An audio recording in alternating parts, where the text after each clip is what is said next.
Hello, my name is Michelle Keane from Knocknagoshel in County Kerry, and I'm advocating a no vote on the referendums on March the 8th for the great people of Ireland to come out and vote no on March the 8th. The biggest myth of one of the greatest fictions of the Irish Constitution is that our Constitution of 1937 that was enacted by our great forefathers said that the woman's place was in the home. This allowed Minister Roderick O'Gorman to seem like a revolutionary, as he stated that the woman's place is anywhere she wanted it to be. Now, I, as a feminist, I'm sick of these farcical referendums. We Irish women have far more pressing issues like how the Irish financial institutions are facilitating in a shadow banking system, whereby Irish men are hiding pensions and assets from their wives and children in relation to divorce cases. And in my opinion, this should now be highlighted now as we are championing for our constitutional rights to be kept within our constitution. I can confirm that there was a divorce case recently whereby an Irish financial institution facilitated and assisted a divorced man in concealing an asset of approximately €250,000. Yes, €250,000 from his wife and children, with the result of this financial institution being cut out and had to pay out the divorced mother.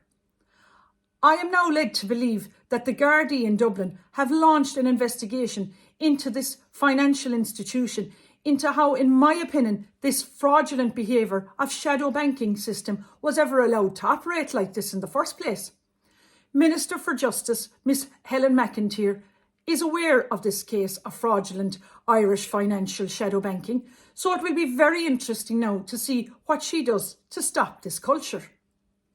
If this is the case, that an Irish financial institution is operating like this and getting away with it, surely questions would now have to be raised by the Minister for Justice, the Minister for Finance, the Pensions Regulatory Body, the Central Bank and the European Central Bank into how this was ever allowed to happen in the first place.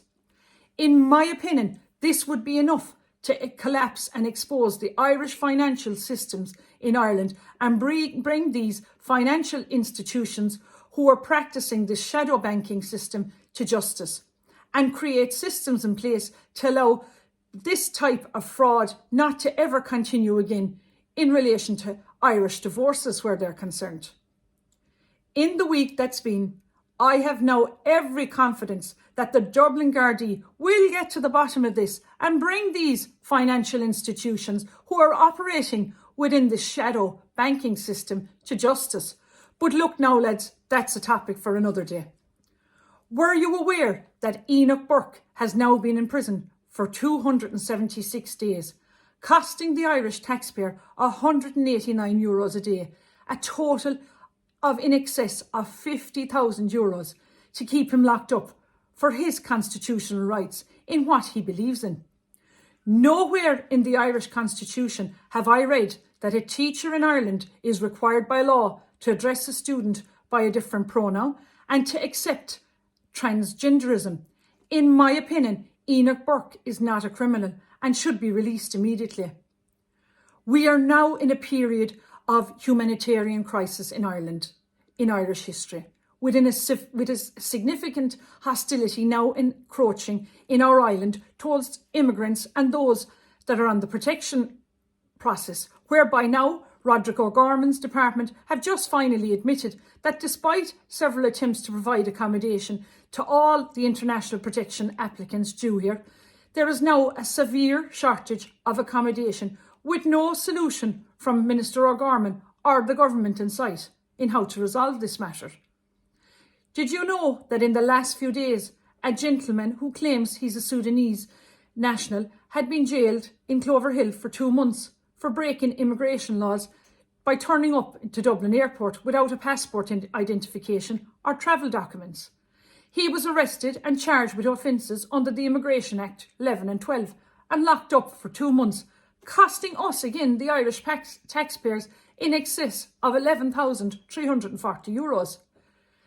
In my opinion, the Irish government should have purchased a Ryanair flight one-way ticket back to Sudan for this gentleman, but instead the Irish government choose to hemorrhage money while we, the Irish taxpayers, are footing the bill. How did we get to this junction which defies common sense? I hope now, ladies and gentlemen, you have a little bit more context for what you're being asked to vote on. Don't let this government and Sinn Féin erase you, the Great Mná, hÉireann, out of our constitution that was enacted by our great forefathers in 1937 and come out and vote no on March the 8th. 105 years ago, women got the right to vote. People died for your vote. Everyone should care about what's in our constitution. So get out and vote no on March the 8th. Great Mná.